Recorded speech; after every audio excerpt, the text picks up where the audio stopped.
Now get out of the way. Remedy, they made Max Payne 1 and 2, and they made, what was that other game? Alan Wake. Just forgot what it was. Here's the thing with those games. Never played Max Payne 1 and 2. Played 3, really enjoyed it. Really good game. Played Alan Wake for the first episode or something. All their games are kind of broken up into episodes. It's their cute little thing. But I didn't really like that much either. So I didn't expect much from Quantum Break, but there was something about it where I wanted to play it, you know? Like I wanted to play it as one of the marquee, in air quotes, titles of the year that I hadn't yet played. And so I wanted to play it, got it on Steam, on the Steam sale. And I love it. I love this game so much. There's so much to talk about with it too, because it's got these, somehow I didn't know, because I wasn't paying much attention to it, because I didn't like Alan Wake.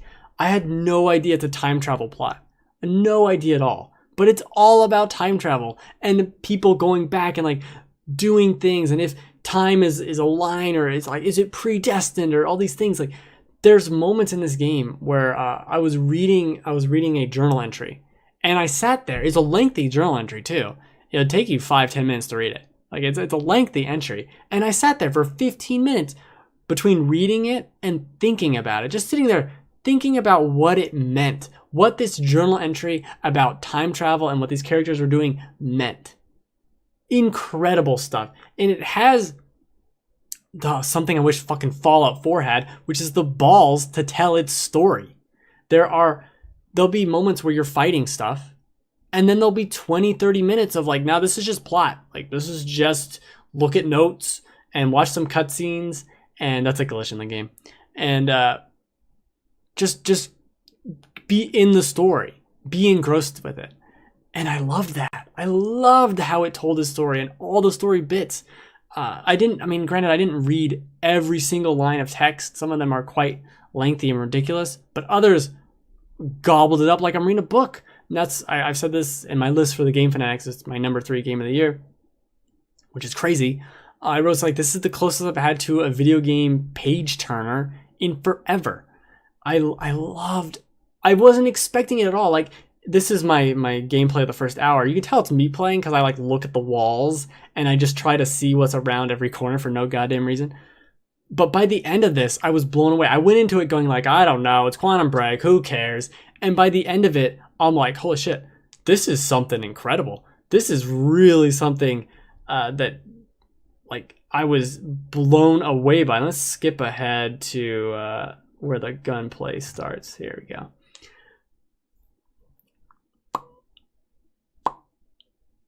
There we go. So this is reading a note. That's fine. You read a note. What the game does with pacing also is it has the appropriate amount of fighting and then story, and it's talking to you, and then an act will end. So there's 5 acts in the game. An act will end, and then you play as the villain doing something, and he's not even like that bad of a guy. And the way the story ends, he's not even really a bad guy. Like, that's not even a spoiler. It's like everyone's just so like they're out to do the best they think is possible. Every single character. And this is the thing. This fucking slow motion shit that's so dumb. So dumb. I should not care that every single combat encounter ends with a slow-mo death, but I love it. I love it. Anyway, back to the story stuff. So you play as the villain, who is bad. I mean, I shouldn't say he's not bad. His motives are maybe better than his actions, but I thought I was trying to shoot that. Anyway, you get to make a choice, and I'm sure the choice isn't, super butterfly effecty or whatever, but stuff changes, and it's maybe minimal, maybe not, but you get to make a choice, and you get to see the choices, and you get to see the outcomes more or less, and you get to make the choice, and that was enough for me. And then you get to watch a 20-minute video, a live-action TV show. There's 4 of them in the game after each act, except for the last one. You get to watch this TV show, and I like it. The TV show's not amazing. It doesn't need to be amazing. It's fine. It focuses on the villains. I almost called them Abstergo, but they're Monarch. But There's some Assassin's Creed weirdness, I guess you could call it, as far as like a big company taking over and being evil. Anyway, I loved the entire story. It does some things, especially towards the end, that I'm just like, I didn't think that was gonna happen, and it wrapped up these plot points that I didn't expect that to go there. Wow, that was really cool. I'm super interested in this. Like the last time I played a game that I was super interested in the story, couldn't even tell you. Life is Strange, but that's like a story game. This is a story game that has really fun shooting mechanics and a phenomenal story. And so we'll move on to the shooting. The shooting itself feels good, feels all right. The actual shooting. But you start getting, very early on, time powers. So you can leap around the room or like just quickly jump.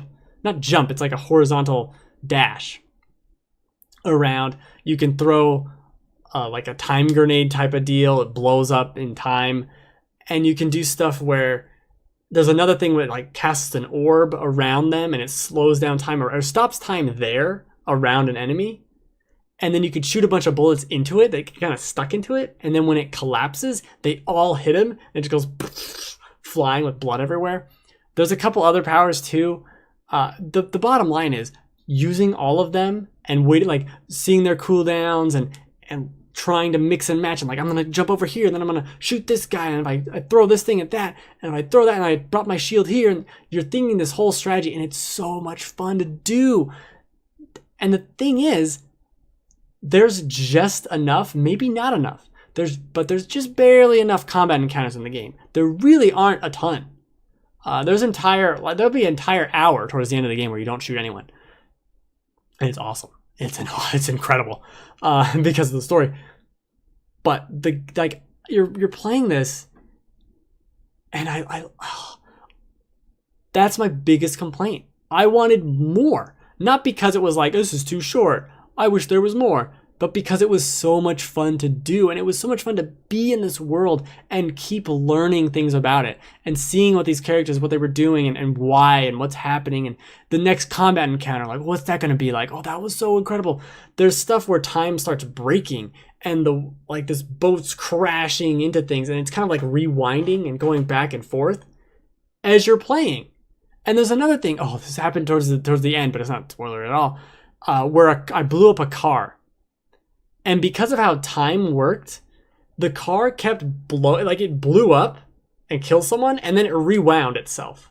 Like time was broken. So it kept, the car was just like, and it recreated itself in this moment where I'm slowing down time, jumping around things, and this car is blowing itself up and recreating itself as I'm dashing around. Fucking incredible stuff. It was so fun, so much fun, and like going around the world and using your powers to kind of find the little upgrade points to upgrade your powers, finding all the things, watching the show. Like it was so cool to play like an hour and a half, 2 hours, stop, play as the bad guy for 5-10 minutes, make a decision, and then sit back and relax and watch a decent TV show for 20 minutes. I think the TV show could be better. I think the gameplay probably could be better. But the stuff it does, like it looks so incredible. The effects they've done with it and the like tessellation, you can kind of call it, going everywhere, is so cool. And this game, I guess one of my big complaints about it's on PC. It doesn't run super great, which isn't even my computer. It's like everyone says this. It's like a choppy frame rate in a way. But for the most part, it runs fine. The bigger problem is it looks blurry. Which is something you can fix, and then it runs worse. So I didn't change. But the thing about the blurriness is it's done intentionally. And what it does for a lot of the game, especially when it's still or when it's in a cinematic, it makes it look almost like you're watching a 720p TV show in real life. Like it almost looks like real life, but in a very low resolution. If that makes sense. At its best, that's what it looks like, which is incredible. And at its worst, it does not look good at all, comparatively to, anything super modern. But the effects are incredible. And when time is stopped and there's just like bullets in the air it looks so fucking cool. That's the thing about this game, is it's so much fun. It looks incredible. It's got all these flashy shit. It's got the bullet time stuff that you're in control of because you're fast and you can slow people down, and then other, like, all these weird effects going on. And then it's got this very interesting time travel story that isn't overly complicated. Like, it could have really gone off the deep end. And I think there's a couple, maybe they're plot holes, maybe they're not, but there's a couple things about it that I'd be like, But overall, incredible. And it ends, and the more I think about the ending, like, at first I was kind of disappointed a little bit with the ending, but the more I think about it, the more I'm like, damn, you guys just, like, this isn't your happy ending. This isn't your good ending at all. Like, you just fucking deal with it.